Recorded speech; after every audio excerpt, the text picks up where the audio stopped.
سلام به همه بچه‌هایی که از این اینستا اومدن. قبلش یه حرفی رو بزنم و سریع بریم سراغ ویدیو. ببینید من قراره داخل کانال یوتیوبم 3 نوع ویدیو بذارم. نوع اول که همین ویدیوه، مثلا داخل این ویدیو 3 تا سوالو جواب دادم. یک، ویروس زامبی چیه؟ دو، ماشروم آیا چشم سوم باز میکنه؟ سه، و بختک چیه؟ اگه یوتیوبرای دیگه باشن برای هر کدوم از این موضوعا یه ویدیو میسازم و 20 دقیقه ویدیو میگیرم. ولی من تمام اینا رو جمع کردم بدون حرف اضافی داخل 6 دقیقه بهتون توضیح دادم. داخل این نوع ویدیوها من جلوی تصویر نمیام و فقط صدام، ولی از بعدی‌ها امکان داره جلوی تصویر بیام، حتی بدون نقاب. ولی قبلش لطفاً چون اولین ویدیومه یه کامنت انگلیسی بذار به خاطر اینکه ثابت نپره و همین الان لایک کن. آقا بریم سراغش دیگه. همبرگر منی.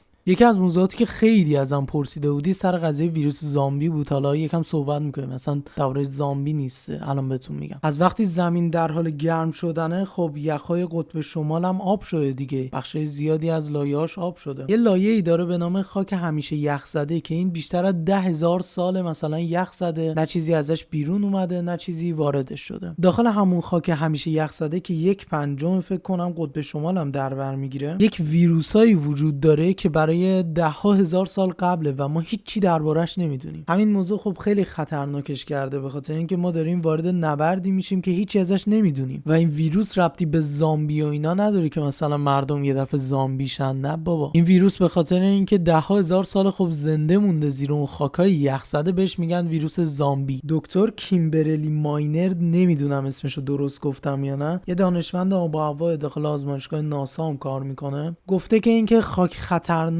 یا نه وقتی ویروساش بیان بیرون، گفته 100% خطرناکه و حتی بتونه نسل انسان هم شاید منقرض کنه. خب میدونی به خاطر اینکه ما خب هیچ دیتایی هم ازش نداریم دیگه، ده ها هزار سال قبله که اونجاست. برای همینم فعلا تموم دارن سعیشون رو میکنن که اینو یخزده نگه دارن. ولی خود ناسا هم اعلام کرده که اگه مثلا همین شکلی به گرم شدن ادامه بدیم، یا مثل فیلم لایف فکر کنم جک جیلنهال هم داشت بازی میکردش، انقدر همه چی گرم شده بود که سرد شده بود. فکر کنم مثلا داستانش این شکلیه که آب و هوا به هم میرزه، مثلا یه دفعه وسط تابستون برف میاد، حتی همین باعث مثلا گرم و سرد شدنهای عجیب میشه. یا اگه همینجوری گرم بشه و ادامه پیدا کنه، امکان داره که اون خاک آب بشه و ویروسا وارد دنیای ما بشن. ولی در حال حاضر هنوز جزو خاکای یخ زدن و هیچ چیزی تهدید نمیکنه، در حال حاضر. البته یکی دیگه از سوالایی که خیلی پرسیده بودی درباره قارچ ماجیک ماشروم و چشم سومه. خب ببینی همچین چیزی وجود نداره. کلا مواد مخدر همیشه زیان میرسونه تا سود. و سر قارچ ماشروم هم این کلا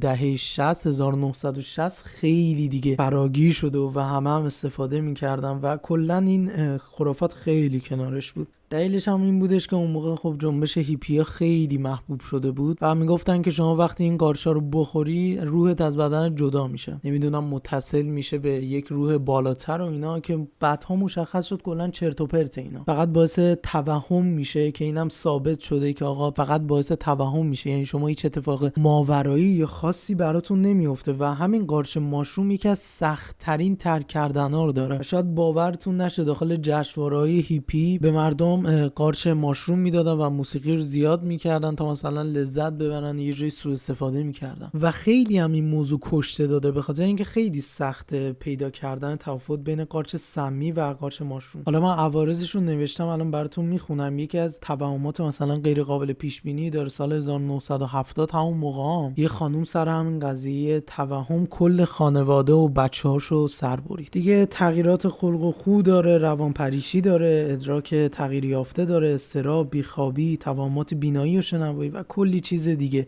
اصلا پیشنهاد نمیشه، واقعا ارزش نداره. سر قضیه بختک هم که فکر کنم یکی از بزرگترین سوالایی بود که کرده بود این تا الان. ببینید یه نوع فلج خوابیه دیگه، راحت‌تر بخوام بگم وقتی که شما حرکت تند چشمتون اتفاق میفته، یعنی اینکه شما دارید خواب میبینید و مغزم خب اینو متوجه میشه که شما دارید خواب میبینید دیگه. برای همین به بدن کلا دستور میده که تو تکون نخور، تو نباید هیچ حرکتی کنی، به خاطر اینکه اینا همش خوابه. مثلا شما وقتی داری خواب میبینی، داری میدوی، یه دفعه پا نمیشی شروع بکنی به دویدن، که فقط داری خواب میبینی، به خاطر اینکه همون کاری که داره مغز انجام میده. ولی بعضی وقتا که چشممون باز میشه و قرار بیدار بشیم از خواب، مغز هنوز فکر میکنه خوابیم، برای همین بدن نمیذاره هیچ تکونی بخوره. برای همین هم اصلا نمیتونیم خودمون رو تکون بدیم، ولی چشممون داره میبینه، که بعد از چند دقیقه هم تقریبا تمام میشه و دوباره میتونیم به حالت اولمون برگردیم. و اون چیزای سیاهی هم که میبینید قضیهش خیلی ساده است. گفتیم مغز هنوز فکر میکنه که شما داری رویا میبینید، برای همین اونا رو بهتون نشون میده و تا وقتی که این دستور رو به بدن بده و دوباره برگرده و متوجه شه که چه اتفاقی داره میفته، شما نقطه‌های سیاه رو مثلا میبینید. پس هیچ چیز ماورایی یا خاصی نیست، کل قضیه فلج مغزی و ناسازگاری مغز.